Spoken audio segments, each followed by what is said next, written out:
سورۃ الاعراف کی آیت نمبر 138 میں آئے گا کہ موسیٰ علیہ السلام جب یہ 6 لاکھ کا لشکر لے کے ایک جگہ سے گزرے، وہاں پہ کچھ لوگوں نے بتوں پر اعتکاف کیا ہوا تھا. تو حضرت موسیٰ کے ساتھیوں نے کہا کہ حضرت آپ بھی ہمارے لیے کوئی اللہ کا بت بنا دیں کہ ہم بھی اس پہ اعتکاف کر کے بیٹھ جائیں. تو اللہ نے کہا، اللہ کے پیغمبر حضرت موسیٰ علیہ السلام نے کہا، اے اللہ میں اس جاہل قوم سے تیری پناہ میں آتا ہوں کہ اللہ کو مان رہے ہیں، اس کا پیغمبر اندر موجود ہے اور پیغمبر کو کہہ رہے ہیں کہ اللہ کا ایک بت بنا دو. تو یہ جو ان کے اندر خناس بھرا ہوا تھا نا بت پرستی کا، بس وہ انتظار میں تھے. موسیٰ علیہ السلام گئے پیچھے کام نہیں پاتا بچڑے والا. یہ بتوں کے اعتکاف والی ڈیمانڈ جو ہے نا، یہ بچڑے کو رب بنانے سے پہلے والا بنا. تو اللہ رحمہ ان کے اندر جو خناس چھپا ہوا تھا نا، اس کے سبب اللہ نے پھر ان کے اوپر ایسی مور لگائی کہ بچڑے کی محبت ان کو پلا دی گئی.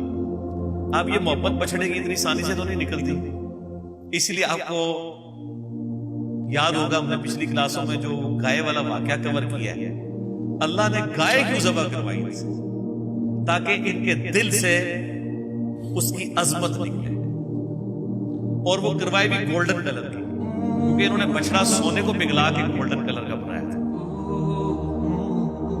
اس لیے تو وہ باتیں کرتے تھے کہ ہمیں سمجھ نہیں آ رہا گائے کس قسم کی ہو، کبھی کوئی کہانی کبھی کوئی کہانی. الٹیمیٹلی اللہ نے فرمایا وہ آخری دفعہ جو کہ انشاءاللہ انہوں نے زبان سے نکالا تھا، اللہ نے کہا یہ کامیاب ہو گئے، لیکن لگتے نہیں تھے کہ یہ قربانی کریں گے. وہ کیوں نہیں کر رہے تھے؟ کہ اندر سے وہ والی جو عزت اور تکریم تھی وہ جا نہیں رہی تھی، اندر کا خناس مر نہیں رہا تھا. اس کا مطلب ہے کہ اندر کا خناس مارنا یہ اصل میں ہدایت کا دروازہ کھولتا ہے. تو سر ہم بھی یہی کر رہے ہیں. انڈیا پاکستان بنگلہ دیش میں جو اندر کا خناس ہے وہ یہ نہیں ہے کہ یہ لوگ قرآن اور حدیث کو نہیں مانتے. اندر کا خناس یہ ہے کہ قرآن اور حدیث کی نہیں مانتے.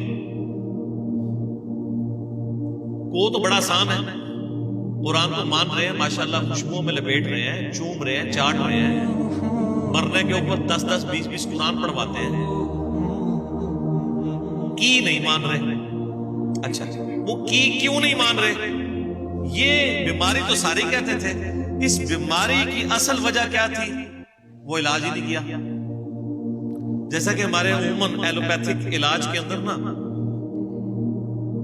بیماری کی سمٹمز کا علاج کیا جاتا ہے، اس کی اصل وجہ کا علاج نہیں کیا جاتا. بخار چڑھا ہوا ہے، پیراڈول دے دو بخار نیچے آ جائے. کیوں چڑھا ہے؟ ہو سکتا ہے کرونا وائرس ہی ہوا ہو، اس میں بھی بخار چڑھتا ہے. جبکہ ہومیوپیتھک ڈاکٹرز کا یہ دعویٰ ہے کہ ہم اس روٹ کاز کو ایڈریس کرتے ہیں، اس کی وجہ سے وہ اپنے علاج کو اس سے بہتر سمجھتے ہیں. ہم بھی یہ بتاتے ہیں کہ اصل روٹ کاز یہ تھی قرآن و حدیث کو نہ ماننے کی کہ باپوں کی محبت انہیں پلا دی گئی تھی، جس طرح بچڑے کی محبت پلا دی گئی تھی. تو جب تک بابے ذبح نہیں ہوتے اس وقت تک کبھی بھی بات سمجھے. اور اس کے لیے ہم نے ایک سمپل سا نعرہ دیا، کیا کہ مرنے سے پہلے اے مسلمان کر لے اس پہ غور، کتابوں کا خدا اور ہے، باپوں کا خدا اور یہ دعویٰ ہم نے صرف زبانی کلامی نہیں کیا، بلکہ پھر ہم نے اس کی مثالیں پبلک کے سامنے رکھی ہیں کہ آپ کے باپوں نے آپ کو کوئی ایک بات بھی صحیح نہیں بتائی ملاوٹ کے بغیر. اگر آپ کہیں کہ انہوں نے بتایا اللہ ایک ہے، تو سر ہندو کیا کہتے ہیں؟ اللہ دو ہے. وہ بھی کہتے ہیں اوپر ایک ہی بھگوان ہے، نیچے کہتے ہیں یہ اسی کے ہیں، یہ بھی نیچے کہتے ہیں نیچے اللہ نے ڈیوٹیاں لائی ہیں. کہانی تو وہی ہے، اس کی شکل ڈیفرنٹ ہے. اوپر تو سارے ایک ہی مان رہے ہیں. تو یہ نیچے جو کہانیاں تھی نا، یہ جو اندر کا خناس اس وقت مرتا ہے جب آپ ان باپوں سے اعلان برات کریں. اور باپوں سے اعلان برات کروانے کے لیے آپ کو جناب وہ کیمو تھراپی چاہیے، چھوٹے موٹے علاج سے نہیں ہوتا. اور وہ ایک بار لگ جائے نا، ویسے تو کینسر کے علاج میں تو چانسز ہوتے ہیں کہ دوبارہ کینسر ہو جائے، لیکن اللہ کی فضل سے یہاں سے جو کیمو تھراپی ہوتی ہے نا اس پلیٹ فارم سے، اس کے بعد وہ مریض جو ہے وہ اس قابل ہو جاتا ہے کہ آگے مریضوں کو ٹھیک کرنا شروع کرتا ہے. ادھر بھائی تو اصل مسئلہ دسنے کی ہے. یہ اصل میں وہ چیز ہے جس کو آئیڈینٹیفائی کر لیا. لیکن یہ بہت بڑی دلیری کا کام تھا. لوگ کہتے ہیں پہلے کیوں نہیں کسی نے کیا؟ سر اس لیے نہیں کیا کہ حکمرانوں کی پش پناہی ہوتی تھی گمراہ کن عقائد میں. جب اورنگزیب عالمگیر دربار میں بیٹھا رہے گا تو نیچے عوام کیا کرے گی؟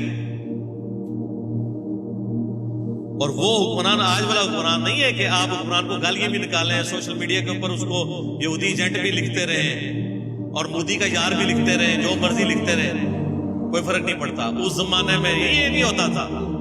وہ سگے بھائی کو بھی قتل کروا دیتے تھے جو اظہار رائے کرتا تھا. فریڈم آف ایکسپریشن کوئی نہیں تھی.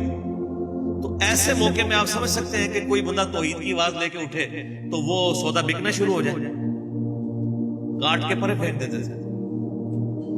صرف ان کا دین پروموٹ ہوتا تھا جو حکمرانوں کا دین.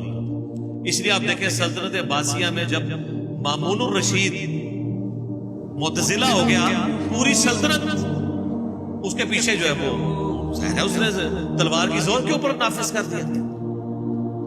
تو اکیلا احمد بن حنبل ہی کھڑا ہوا تھا, باقی تو سارے مولوی دم دبا کے ادھر ادھر ہو گئے تھے, بڑے بڑے امام, بڑے بڑے رحمہ اللہ, کیونکہ مارے کھانی پڑی تھی.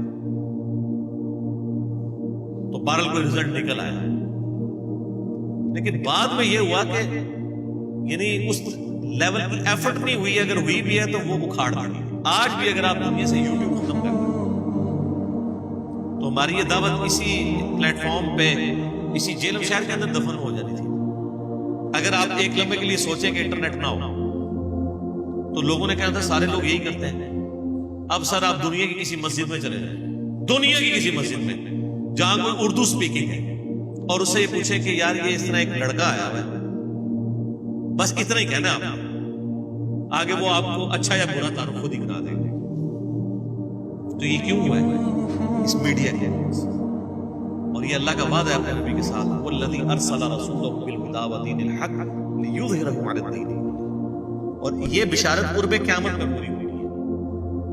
مسند احمد میں حدیث ہے قیامت سے پہلے ایک وقت ایسا آئے گا کہ دنیا کے ہر گھر میں میری دعوت پہنچے گی, لوگ چاہتے یا نہ چاہتے ہوئے اس دعوت کو قبول کریں گے. تو صحابہ کرام کے زمانے میں تو ایسا نہیں ہو سکا, بعد میں بھی. اس ٹائم بھی لوگ سوچتے ہوں گے کہ ہر گھر میں کیسے پہنچے گی. سر آج دیکھ لینا, ہر گھر میں کیا, گھر کے بیڈ روم کے اندر, موبائل کے اندر. جس بچے کو آپ دوسرے مسئلے کی مسجد میں نہیں جانے دیتے تھے, اس بچے کے موبائل کے اندر ہمارے کلپس موجود ہیں. یہاں لوگ آگے رونا روتے ہیں جناب, کہتے ہیں بچہ ساڑھا خراب ہو گیا, کوئی منو پتہ بھی نہیں کتے بچے خراب ہو گئے. یہ اللہ تعالیٰ نے ریسورسز پرووائڈ کی اس دور میں.